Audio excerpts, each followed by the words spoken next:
भारत माता की, भारत माता की, छत्रपती शिवाजी महाराज की, धर्मवीर छत्रपती संभाजी महाराज की, जय श्रीराम।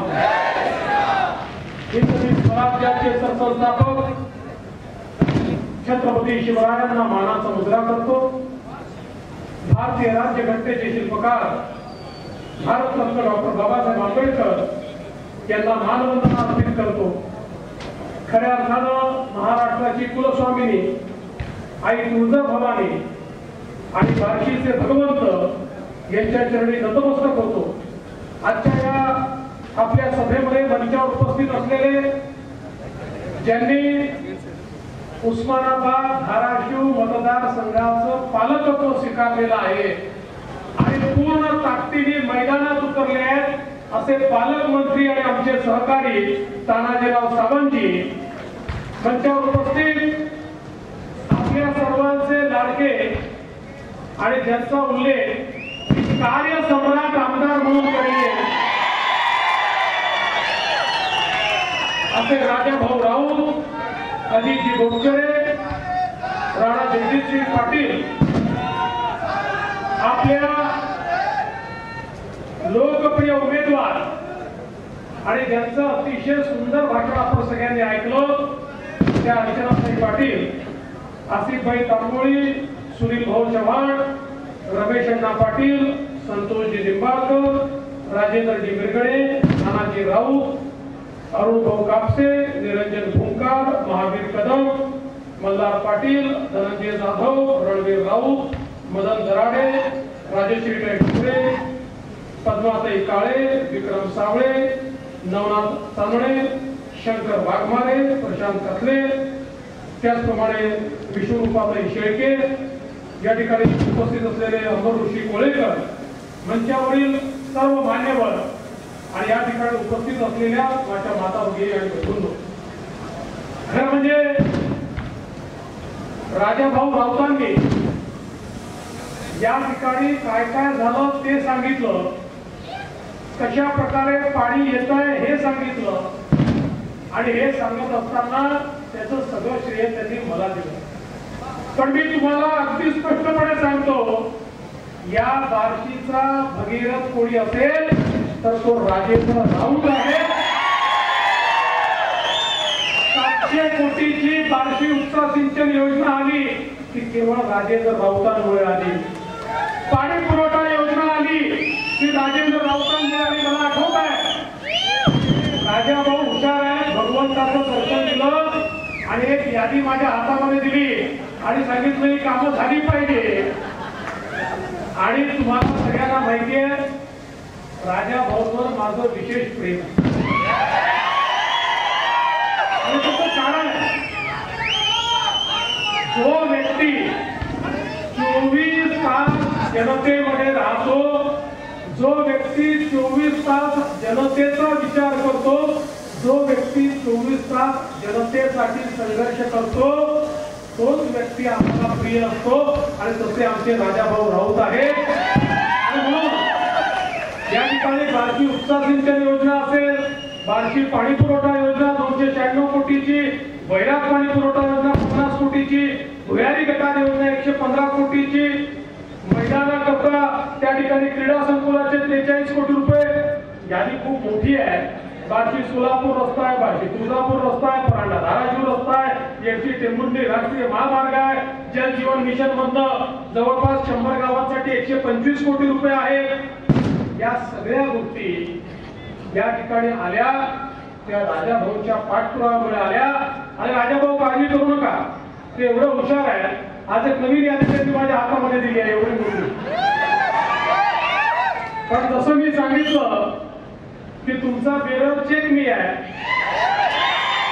आज तुम्हाला सांगतो की महाराष्ट्राच्या खजिन्याची चावी ही अजितदादांच्या हाती देण्यात आली आहे आणि अजितदादांनी सांगितलं देवेंद्र फडणवीस सही केल्यानंतरच मी खजिना उघडणार आहे। त्यामुळे शिंदे साहेब असतील, अजितदादा असेल आणि मी आहे, आम्ही तिघही आहोत। ही लिस्ट मी आजच मंजूर करतो।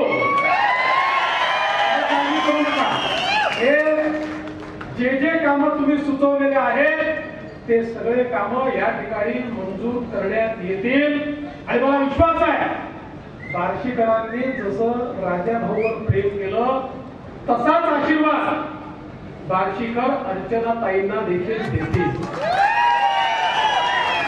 आता जबाब ताकद आहे राजा भाऊच्या सोबत आमच्या तानाजीरावची ताकद देखील आहे. कारण तानाजीराव बार्शीमध्ये शिकलेले आहेत आणि ज्याच्या पाठीशी बार्शी त्याची सगळीकडे सरशी. त्यामुळे मला हा विश्वास आहे बंधू भगिनींनो ही जी काही निवडणूक आहे ही निवडणूक आपल्या सगळ्यांना कल्पना आहे. ही काही ग्रामपंचायतची जिल्हा परिषदेची नगरपालिकेची निवडणूक नाही आहे. देशाचा नेता निवडण्याची निवडणूक आहे. पुढचे 5 वर्ष देशाचा कारभार कोणाच्या हाती दिला पाहिजे याची निवडणूक आहे. कोण देशाला सुरक्षित ठेवू शकतं, कोण देशाला विकासाकडे देऊ शकतं, कोण या देशाला महाशक्ती करू शकतं, या देशातल्या सामान्य माणसाच्या आशा आकांक्षा आणि अपेक्षा कोण पूर्ण करू शकतं याचा फैसला करणारी ही निवडणूक आहे. आणि म्हणून बंधू भगिनींनो आज आपण पाहू शकतो या देशामध्ये आता केवळ 2 पर्याय आहेत. ही निवडणूक काही अर्चनाताईंमध्ये आणि उबाठामधली निवडणूक नाही आहे.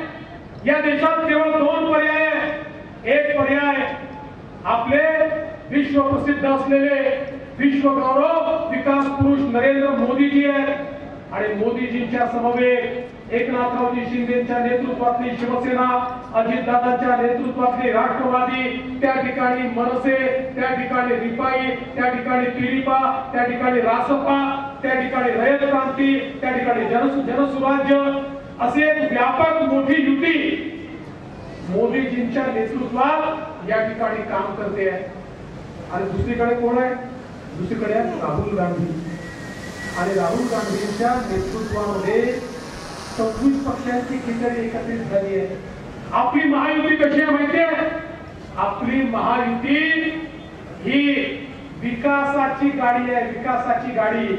या गाडीला मोदीजींचं पॉवरफुल इंजिन आहे आणि प्रत्येक पक्षाचे डबे त्यात लागले आहेत आणि या प्रत्येक डब्यामध्ये आपल्याला त्या ठिकाणी दीन दलित गोर गरीब आदिवासी शेतकरी शेतमजूर महिला अल्पसंख्याक ओबीसी सगळ्यांकरता या डब्यांमध्ये जागा आहे. सगळ्यांना डब्यामध्ये बसवून सबका साथ सबका विकास करत ही गाडी विकासाकडे जाणार आहे.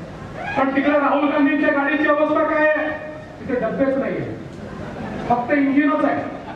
बरं ते इंजिन प्रत्येक जण म्हणतो मीच इंजिन आहे, कोण इंजिन आहे समजतच नाही. राहुल गांधी म्हणतात मी इंजिन आहे, पवार साहेब म्हणतात मी इंजिन आहे, उद्धव ठाकरे म्हणतात मी इंजिन आहे, लालूजीचा मुलगा म्हणतो मी इंजिन आहे, मुलायम सिंगाचा मुलगा म्हणतो मी इंजिन आहे, ममता बॅनर्जी म्हणतो मी इंजिन आहे, स्टॅलिन म्हणतो मी इंजिन आहे. त्या ठिकाणी डब्बे नाहीच आहे. आता बघा इंजिन मध्ये बसायला जागा किती लोकांकरता असते? फक्त ड्रायव्हर करता. सामान्य माणूस इंजिन मध्ये बसत नाही. यांचं इंजिन असं आहे. राहुल गांधींच्या इंजिन मध्ये फक्त सोनियाजी आणि प्रियंकाजी बसू शकतात. शरद पवार साहेबांच्या इंजिन मध्ये फक्त सुप्रियाताई सुळे बसू शकतात आणि उद्धवजींच्या इंजिन मध्ये केवळ आदित्य ठाकरे बसू शकतात. तुमच्या करता त्यांच्या इंजिन मध्ये जागा नाही आहे. तुमच्या करता जागा ही केवळ मोदीजींकडे आहे. त्यामुळे अर्चनाताईंच्या घड्याळाची बटन दाबली की आपल्या बार्शी सहित उस्मानाबादची बोगी ही थेट मोदीजींच्या ट्रेनला जाऊन लागते आणि ती ट्रेन आपल्या सगळ्यांना घेऊन वेगाने विकासाकडे निघते. बंधू भगिनींनो ही विकासाची निवडणूक आहे. अर्चनाताईंना दिलेलं मत, घड्याळाला दिलेलं मत हे मोदीजींना दिलेलं मत आहे. अन्य कोणालाही दिलेलं मत हे राहुल गांधींना दिलेलं मत आहे. तुम्हाला फैसला करायचा आहे मोदीजी हवेत की राहुल गांधी हवेत याचा फैसला करणारी ही निवडणूक आहे. 10 वर्षामध्ये मोदीजींनी 20 कोटी गरिबांना कच्च्या घरातनं पक्क्या घरात आणलं. 50 कोटी लोकांकडे गॅस दिला. 55 कोटी लोकांकडे शौचालय दिलं. 60 कोटी लोकांकडे शुद्ध पिण्याचं पाणी पोहोचवलं, 80 कोटी लोकांना मोफत रेशन देण्याचं काम केलं, 60 कोटी लोकांना आयुष्यमान भारत मध्ये 5 लाखापर्यंतचा सगळा इलाज मोफत केला, जवळजवळ 60-62 कोटी लोकांना आमच्या तरुणाईला मुद्राचं लोन दिलं, 10 लाखापर्यंतचं लोन बिना तारण आणि बिना गॅरेंटरचं मोदीजींनी त्या ठिकाणी दिलं. पूर्वी एखादा तरुण हा जर बँकेत जायचा, बँक त्याला विचारायची तारण ठेवायला तुझ्याकडे घर किंवा जमीन आहे का. बँक त्याला विचारायची एखादा सरकारी अधिकारी तुझा नातेवाईक आहे का, असेल तर त्याची गॅरंटी दे तर तुला लोन मिळेल. मोदीजींनी सांगितलं या सगळ्यांची गॅरंटी मी घेतो आणि जवळजवळ 60-61 कोटी लोक हे त्या ठिकाणी 10 लाखापर्यंत मुद्रा लोनचे लाभार्थी झाले आणि याच्यामध्ये 31 कोटी महिला आणि मुली आहेत की ज्या आपल्या पायावर उभ्या राहिल्या आहेत. आज मोदीजींनी बचत गटाच्या माध्यमातून 80 लाख बचत गट तयार केले. राजाभाऊ सांगत होते आपल्याकडे किती चांगलं बचत गटाचं काम झालंय. 80 लाख बचत गट तयार केले आणि त्या बचत गटांना 8 लाख कोटी रुपये त्या ठिकाणी कर्ज दिलं. 10 कोटी महिला आज या बचत गटांमुळे आपल्या पायावर उभा राहिल्या आणि आता मोदीजींनी सांगितलंय त्यापैकी 3 कोटी महिलांना ते आता लवकरच लखपती दिदी बनवणार आहेत. अशा प्रकारे महिलांच्या मातांच्या पाठीशी उभे राहणारे आणि परिवाराला उभे करणारे माननीय मोदीजी आहेत. आज आपण पाहू शकतो मोदीजींनी जे आपले वयस्कर लोक आहेत त्यांना देखील वयोश्री सारखी योजना दिली. कोणाला चष्मा पाहिजे तर चष्मा, कानातले यंत्र पाहिजे तर कानातले यंत्र, कवळी पाहिजे तर कवळी, स्टिक पाहिजे तर स्टिक, त्या ठिकाणी आपल्याला कमोड पाहिजे तर कमोड, सगळ्या प्रकारच्या वस्तू घरातल्या म्हाताऱ्या लोकांना त्या ठिकाणी मोफत दिल्या. आणि आता तर सांगितलं की घरातले जे म्हातारे लोक आहेत यांच्याकरता सगळ्या प्रकारचा गोळ्या, औषधं, इलाज, ऑपरेशन सगळं मोफत करण्यात येणार आहे. आता आमचे सिनियर सिटीजन, आमचे घरचे वृद्ध लोक हे कोणावर बोजा असणार नाही तर त्यांची सगळी व्यवस्था ही माननीय मोदीजींनी केली आहे. आज आमच्या दिव्यांगांकरता मोदीजींनी त्या ठिकाणी जर्मनी आणि फ्रान्स मध्ये ज्या प्रकारचे पाय आणि हात तयार व्हायचे ते आपल्या देशात तयार केले. मला आठवतं दादा तुम्ही खूप मोठा कॅम्प उस्मानाबादला, धाराशिवला घेतला, हजारो दिव्यांगांना पाय दिले, हात दिले, अशा प्रकारचे पाय आणले. कालपर्यंत जो पायी चालू शकत नव्हता तो आज मोटरसायकलची किक मारून मोटरसायकल चालवतो. कालपर्यंत हात नसल्यामुळे जो काम करू शकत नव्हता तो आज त्या हाताने हतोडा चालू शकतो. अशा प्रकारे दिव्यांगांना मदत करण्याचं काम मोदीजींनी केलं. आज आमच्या शेतकऱ्यांकरता मोदीजींनी मोठ्या प्रमाणात शेतकरी सन्मान योजना आणली. मोदीजींनी 6,000 रुपये दिले, आपल्याही सरकारने 6,000 रुपये दिले आणि त्यासोबत शेतीवर आधारित उद्योग उभा राहिला पाहिजे याकरता मोदीजींनी नवीन पॉलिसी आणली. मोठ्या प्रमाणात शेतमालावर प्रक्रिया करण्याचं काम हे मोदीजींच्या माध्यमातून या ठिकाणी होताना आपण पाहिलं. आज नॅनो युरिया सारखी एक नवीन बाब मोदीजींनी या ठिकाणी आणली. नैसर्गिक शेती या ठिकाणी आणली आणि आमच्या शेतकऱ्याला त्याचा शेतमाल विकता यावा याकरता मोठ्या प्रमाणात व्यवस्था ही मोदीजींनी उपलब्ध करून दिली. आणि एवढंच नाही तर मला कल्पना आहे या वर्षी जगामध्ये युद्ध चाललंय. रशिया आणि युक्रेनचं युद्ध आहे, तिकडे अखाती देशांचं युद्ध आहे. या युद्धामुळे मोठ्या प्रमाणात शेतमालाचे भाव पडले, सोयाबीनचे भाव पडले, कापसाचे भाव पडले. शेतकरी अडचणीत आला. आम्ही माननीय प्रधानमंत्र्यांशी भेटलो, त्यांच्याकडनं सल्ला घेतला आणि निर्णय केला की आमचा जो सोयाबीनचा शेतकरी आहे ज्या शेतकऱ्याला त्या ठिकाणी कमी भाव मिळालेला आहे त्याला भावांतर योजना लागू करायची आणि 4,000 कोटी रुपये त्याकरता आम्ही ठेवले. या ठिकाणी बंधू भगिनींनो, खऱ्या अर्थानं निवडणुकीची आचारसंहिता आली म्हणून आम्ही तुम्हाला पैसे देऊ शकलो नाही, पण आचारसंहिता संपल्यानंतर त्या ठिकाणी भावांतर योजनेच्या अंतर्गत आमचा जो सोयाबीनचा शेतकरी आहे हे तर त्याच्या खात्यामध्ये भावांतराचे पैसे आम्ही जमा करणार आहोत आणि शेतकऱ्याला देखील दिलासा देण्याचं काम होत आहे.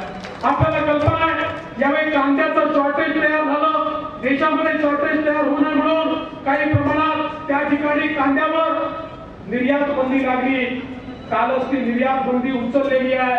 पण महाराष्ट्रामध्ये एकनाथराव शिंदेजींनी आम्ही निर्णय केला, मागच्या काळामध्ये आपण कांद्याला अनुदान दिलं आणि आताही या निर्यात बंदीच्या काळामध्ये ज्या शेतकऱ्यांचं नुकसान झालंय त्या शेतकऱ्यांना मदत करण्याची भूमिका हीच राज्य सरकारने या ठिकाणी घेतलेली आहे. कारण मोदीजींच्या नेतृत्वामध्ये कुठल्याही शेतकऱ्याला त्या ठिकाणी अडचणीत येऊ देणार नाही अशा प्रकारचा आमचा निर्धार आहे. बंधू भगिनींनो, मोदीजींनी आपण सगळ्यांनी बघितलं असेल या देशाला एक मजबूत देश तयार केला. आज आपण पाहतोय जगामध्ये 11व्या क्रमांकावर आपली अर्थव्यवस्था ही 5व्या क्रमांकावर आली आणि मोदीजींनी सांगितलं मला तिसऱ्यांदा तुम्ही मुख्यमंत्री प्रधानमंत्री कराल तर भारत जगातली तिसरी सगळ्यात मोठी अर्थव्यवस्था होईल. मला एकाने विचारलं, म्हणाले भाऊ आम्हाला तर आनंद आहे, भारत तिसरी सगळ्यात मोठी अर्थव्यवस्था होतोय, पण मला याचा काय फायदा? म्हटलं तू चांगला प्रश्न विचारला आहे. अर्थव्यवस्था मोठी होते म्हणजे काय होतं? अर्थव्यवस्था मोठी होते म्हणजे संधी तयार होते, अर्थव्यवस्था मोठी होते रोजगाराची निर्मिती होते, अर्थव्यवस्था मोठी होते नोकऱ्या तयार होतात, अर्थव्यवस्था मोठी होते इन्फ्रास्ट्रक्चर करता पैसा मिळतो, रस्ते, रेल्वे, पाणी, पाटबंधारे, इरिगेशन, वीज, घर या प्रत्येक गोष्टी करता पैसा मिळतो. आज आपण बघा युपीएचं सरकार होतं तर रस्ते, वीज, पाणी, रेल्वे याच्यावर वर्षाला 1 लाख कोटी रुपये खर्च व्हायचे. मोदीजींनी 1 लाख कोटी वरनं 13 लाख कोटी पर्यंत बजेट म्हणजे 13 कोटी पटीने बजेट त्या ठिकाणी वाढवलं. आणि म्हणून हे जे सगळे रस्ते आपण पाहतोय, रेल्वे आपण पाहतोय, ज्या रेल्वेचा अर्चनाताईंनी या ठिकाणी उल्लेख केला, हे सगळे काम होऊ शकले कारण मोदीजींनी अर्थव्यवस्था मजबूत केली. अर्थव्यवस्था मजबूत होते तर गरीब कल्याणाचा अजेंडा चालतो, गरीबाला, शेतकऱ्याला, शेतमजुराला मदत देता येते. अर्थव्यवस्था मजबूत होते तर त्या ठिकाणी आपला देश देखील सुरक्षित होतो.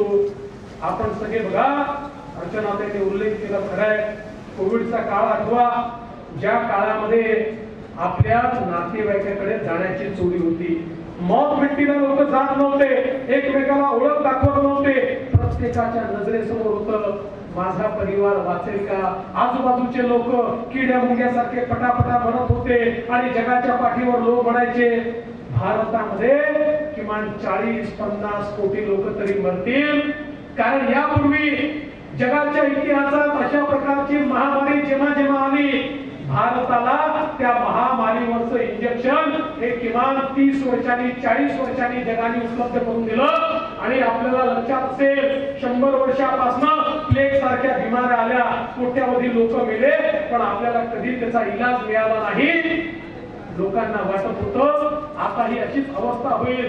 4 देशांनी लसी तयार केला होता, ते 4 देश वाट पाहत होते भारत येईल, आमच्या पुढे हात जोडेल, मग भिकाऱ्यासारख्या काही लसी देऊ आणि भारताकडनं पैसे कमावू. भारतातले लोक किड्या मुंग्यासारखे मरतील अशा प्रकारे अनेक लोकांना त्या ठिकाणी वाटत होतं. अशा काळामध्ये या देशाचे प्रधानमंत्री माननीय मोदीजींनी भारतामध्ये शास्त्रज्ञांना एकत्रित केलं आणि भारतीय बनावटीची लस तयार केली आणि 140 कोटी लोकांना ती लस 2 वेळा विना शुल्क या ठिकाणी टोचली. बंधू भगिनींनो, आज आपण सगळे जिवंत आहोत मोदीजींनी तयार केलेल्या लसीमुळे. ही जर लस तयार झाली नसती काय अवस्था आपली राहिली असती. या देशाला मोदीजींसारखा कणखर प्रधानमंत्री मिळाला नसता काय आपली अवस्था राहिली असती. आणि म्हणून यावेळेचं मत तर आपल्या परिवारानं केवळ आणि केवळ कोविड मध्ये मोदीजींनी जे नेतृत्व दिलंय त्या नेतृत्वाकरता मोदीजींच्या पाठीशी आपण उभं राहिलं पाहिजे. आणि मी मॉरिशस सारख्या देशात गेलो होतो. मॉरिशसचे तिथे आपले छत्रपती शिवरायांच्या पुतळ्याचं उद्घाटन होतं. त्या ठिकाणी मी मॉरिशसच्या राष्ट्रपतींना भेटायला गेलो. मॉरिशसचे राष्ट्रपती म्हणाले फडणवीसजी माझे धन्यवाद मोदीजींना कळवा. मी म्हटलं कशा करता धन्यवाद? म्हणाले माझा मॉरिशस जिवंत आहे कारण मोदीजींनी आम्हाला कोविडची लस दिली, नाहीतर माझा मॉरिशस बेचिराग झाला असता. आणि जगामध्ये असे 100 देश आहेत की जे देश मोदीजींचं नाव घेतात. हा जगातला शक्तिशाली देश म्हणून आपल्या पाठीशी ते उभे आहेत. बंधू भगिनींनो, ही निवडणूक ही देशाची निवडणूक आहे. आज देश सुरक्षित राहायला पाहिजे. आपण तो काळ आठवा जेव्हा कोणी आपल्या देशात यायचं, देशामध्ये बॉम्बस्फोट करायचं आणि निघून जायचं आणि आमचे प्रधानमंत्री अमेरिकेकडे जाऊन हात जोडून म्हणायचे, बघा बघा तो पाकिस्तान त्या ठिकाणी आमच्या देशात बॉम्बस्फोट करतो, आमच्या देशातल्या लोकांना मारून टाकतो, तुम्ही त्याला रागवा. त्यांना ते रागवायचे नाही आणि बॉम्बस्फोट थांबायचे नाही. मोदीजी सत्तेवर आले, पाकिस्तानला वाटलं हे तसंच सरकार आहे, त्यांनी आपल्या देशामध्ये हल्ला केला, आपल्या देशामध्ये बॉम्बस्फोट केला. मोदीजींनी एअर स्ट्राईक केला, सर्जिकल स्ट्राईक केला, त्या ठिकाणी घुसून आतंकवाद्यांना मारलं. बघा 2019 नंतर कोणाच्या बापाची हिंमत झाली नाही, भारतामध्ये एकही बॉम्बस्फोट करू शकले नाही. आणि आता भारत मजबूत देश झालाय आणि पाकिस्तान दिवाळखोरीकडे चाललाय. ही अवस्था या देशामध्ये मोदीजींनी केली. आज भारताने 7,000 किलोमीटर दूर कुठेही शत्रूचं टार्गेट असेल तर त्या ठिकाणी जाणारा मिसाईल तयार केलाय. असं मिसाईल तयार केलाय, आर्टिफिशियल इंटेलिजन्स त्याच्यामध्ये आहे, ज्या मिसाईलला केवळ फीड केलं टार्गेट कुठे आहे की बरोबर 7,000 किलोमीटर जाऊन ते टार्गेट उद्ध्वस्त करते. असं अग्नि मिसाईल तयार केल्यामुळे आता चीन ही वाकडी नजर करून भारताकडे पाहू शकत नाही. मजबूत नेता लागतो, मजबूत मजबूर नेता नाही. जो झुकतो तो नेता नाही, जो झुकवतो तो खऱ्या नेता असतो. आणि असा झुकवणारा नेता हा मोदीजींच्या रूपाने आपल्याला लाभलाय.